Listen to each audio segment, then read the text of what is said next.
नमस्कार साथियों, मैं हूं संदीप बिश्नोई और आज इस वीडियो में हम बात करने वाले हैं, अगर आप धान की खेती करने जा रहे हैं तो ये वीडियो आपके लिए महत्वपूर्ण होगा, क्योंकि हम बात करेंगे धान की सीधी बुआई से किसान को कितना लाभ हो रहा है और कितना नुकसान हो रहा है।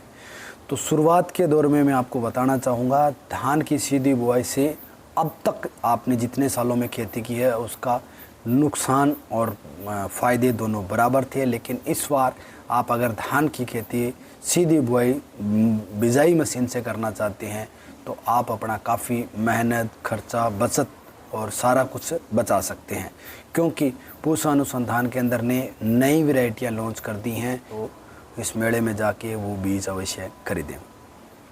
इस पूसा अनुसंधान केंद्र के मेले में जो मुख्य रूप से आपको बीज लेना है साथियों, 11-21 के धान और 1509 दो हमारे क्षेत्र में सबसे ज़्यादा वैरायटी लगाई जाती है।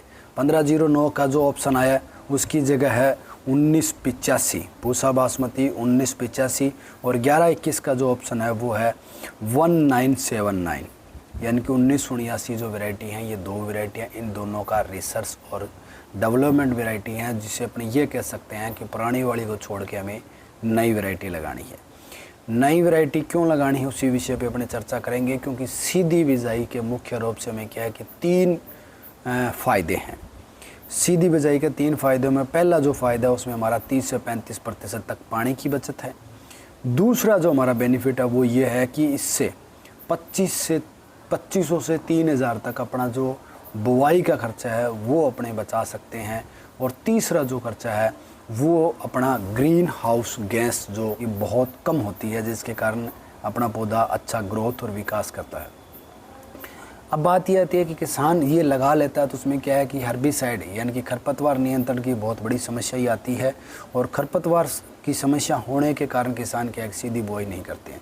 तो खरपतवार के लिए पूसा अनुसंधान केंद्र ने जो दोनों नई वैरायटी लॉन्च की है उसमें आप हर्बिसाइड का प्रयोग कर सकते हैं, जिसके प्रयोग करने से आपकी जो नई वैरायटी का धान होगा उसमें किसी प्रकार का कोई साइड इफ़ेक्ट नहीं होगा। उसके अलावा चाहे आपकी पुरानी वैरायटी हो या किसी प्रकार का खरपतवार हो, उसमें पूरा कंप्लीट वो डैमेज हो जाएगा, ख़त्म हो जाएगा।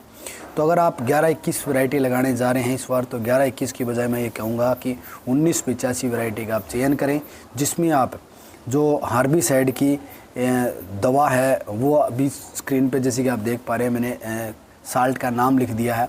तो इसका अगर आप प्रयोग करते हैं तो इस दवा के प्रयोग करने से आपको किसी प्रकार की कोई खरपतवार नहीं होगी, और जितनी होगी सारी जल जाएगी। अगर उसमें आपके पुराने धान के पौधे यानी कि पुरानी किस्म 11-21 के पौधे हैं तो वो भी इसमें जल के ख़त्म हो जाएंगे। तो इस मेले का साथियों आप आनंद लें, लुत्फ़ लें और नई तकनीक से खेती करें। मुख्य रूप से जो 11-21 धान है उसी की रिसर्च वैरायटी है 1979, जो कि 1979 वैरायटी है। तो आज के बाद आप अपने मन में ये बात ठा लें कि हमें 11-21 वैरायटी को नहीं लगाना है। जो किसान साथी 1509 लगा रहे हैं तो उन साथियों को भी बताना चाहूँगा 1509 आज के बाद आपको नहीं लगानी है, और उसकी जगह लगाना है आपको 1985, जिस वैरायटी में आप खरपतवार की दवा का प्रयोग करेंगे तो कंप्लीट जो भी आपका खरपतवार हो ख़त्म होगा, और आप अपनी लेबर, आप अपना समय और आपका पैसा, ये सब चीज़ें बचा के आप एक अच्छा उत्पादन ले सकते हैं, जिसके कारण आपको प्रति एकड़ 2 से 3 क्विंटल तक उत्पादन भी ज़्यादा होगा, और रोग प्रतिरोधक क्षमताएं भी इन वैरायटियों के दूसरी पुरानी वैरायटियों के मुकाबले ज़्यादा हैं। तो इन वैरायटियों में बीमारियां भी कम आपको देखने मिलेगी, जिसके कारण एक आप अच्छा उत्पादन और एक अच्छा लाभ ले सकते हैं। तो धान की खेती करने वाले किसानों से निवेदन रहेगा, वीडियो को दूसरे साथियों के साथ ज़रूर बढ़ाएँ, और पूसा अनुसंधान केंद्र के किसान मेले में इन बीजों का वितरण किया जाएगा, तो आप वहाँ से बीज प्राप्त कर एक अच्छी खेती कर सकते हैं। धन्यवाद साथियों।